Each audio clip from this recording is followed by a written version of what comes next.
So welcome back to my channel. This is Prachi Sharma with new video. I know बहुत time से video नहीं आ रही है and this video is really like demanding video because I have scored 93 in my board examination of social science. So now there are some tips and tricks to just get 90 plus in your board examination of social science. Okay, so I'm going to just telling you all the tips and tricks, all the things.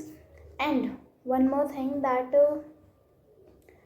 this video is going to be super duper helpful. तो please अगर आप इस channel को subscribe करो तो it will be helpful for me also because it's totally free, कोई cost वगैरह कुछ भी नहीं है, तो सब्सक्राइब कर देना यार प्लीज़, ठीक है।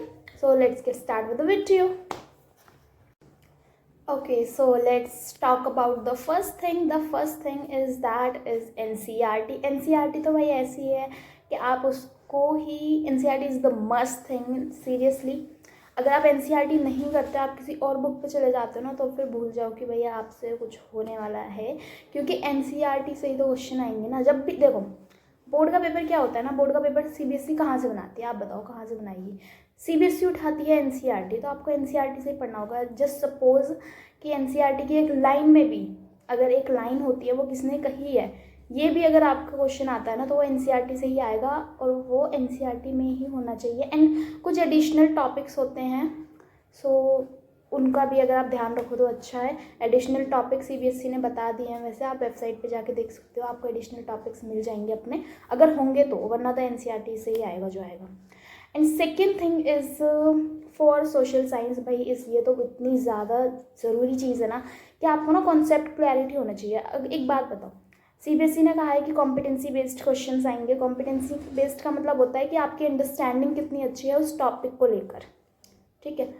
When we talk about the competency based question, it's all about कि आपने कितना अच्छे से चीज़ों को समझा है, नॉट जस्ट बिकॉज कि आपको पूरी NCERT की लाइन्स आती हैं कि भाई यहाँ पे ये लिखा था, यहाँ पे ये लिखा था। नहीं, we are not talking about the रट्टा क्वालिफिकेशन। हम रट्टा क्वालिफिकेशन की बात नहीं कर रहे हैं। हमें चीज़ें समझ के तब उनको समझना है कि जैसे कि कोई केस आ सकता है आपके पास, केस बेस्ड में क्वेश्चन आ सकता है आपका लॉन्ग, तो इसलिए concept clarity is the must.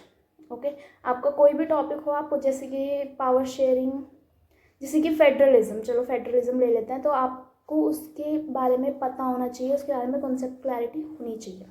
उसके बाद आता है पॉलिटिकल के लिए। मैं एक स्पेसिफिक बताना चाहूँगी पॉलिटिकल के लिए, क्योंकि पॉलिटिकल में क्या होता है ना भाई, आप NCERT तो करोगे ही, वो तो है ही, ठीक है, बट पॉलिटिकल में ना कई बार डायरेक्ट जो बैक एक्सरसाइज होती है ना, उसके क्वेश्चन उठ के आते हैं। तो अगर आप एक बार उन्हें भी देख लो, एक बार या ज़्यादा ही बार देख लो उन्हें, क्योंकि पॉलिटिकल में तो आ जाता है भाई, मतलब पीछे से बैक एक्सरसाइज को ही उठा के दे देते हैं आपको कि जैसे कोई कॉन्सेप्ट है, उसके एलिमेंट्स हैं, ये आपको बताने पड़ सकते हैं। उसके बाद एक फोर्थ थिंग, देखो ये मैं बहुत ज़्यादा मतलब ऐसे कहना चाहूँगी कि देखो जो बच्चे सोचते हैं ना कि शीट भरने से नंबर मिलते हैं, ऐसा नहीं है। शीटें भरने से नंबर नहीं मिलते हैं।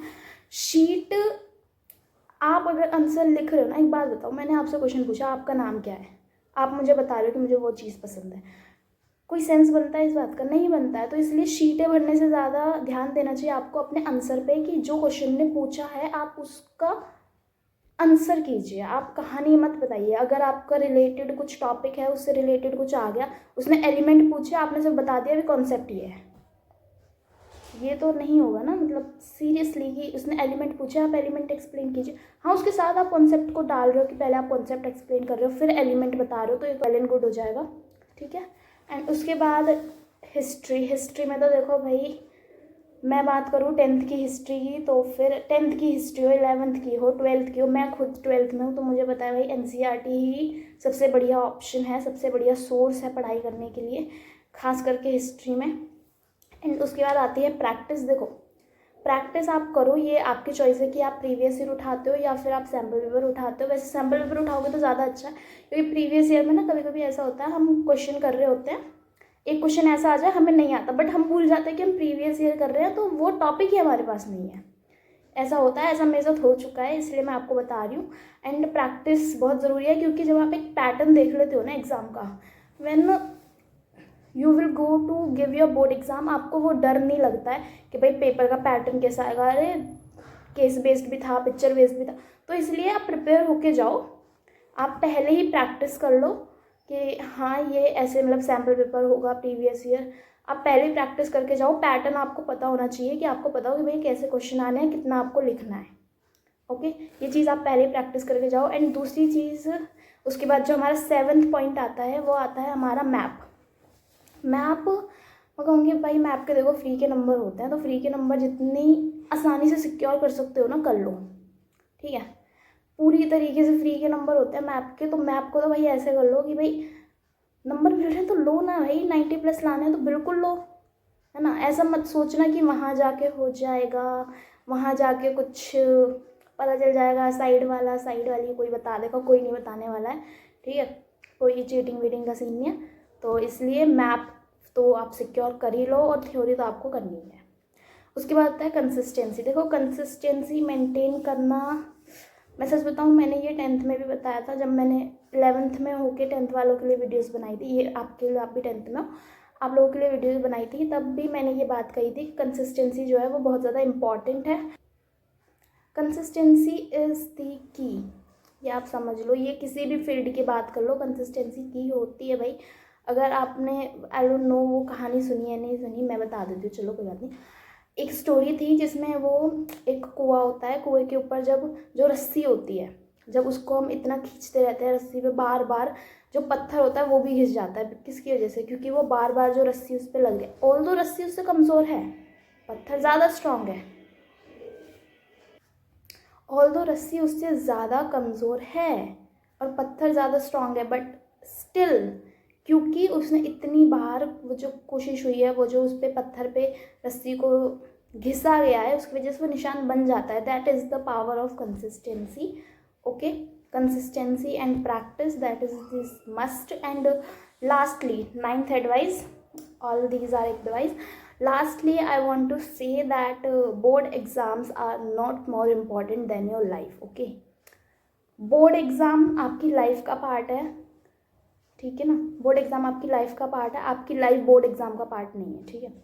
उसके बाद और फिर बोर्ड एग्ज़ाम के बाद तो भूल भी जाओगे किसमें कितने मार्क्स थे, किसके कितने ज़्यादा थे।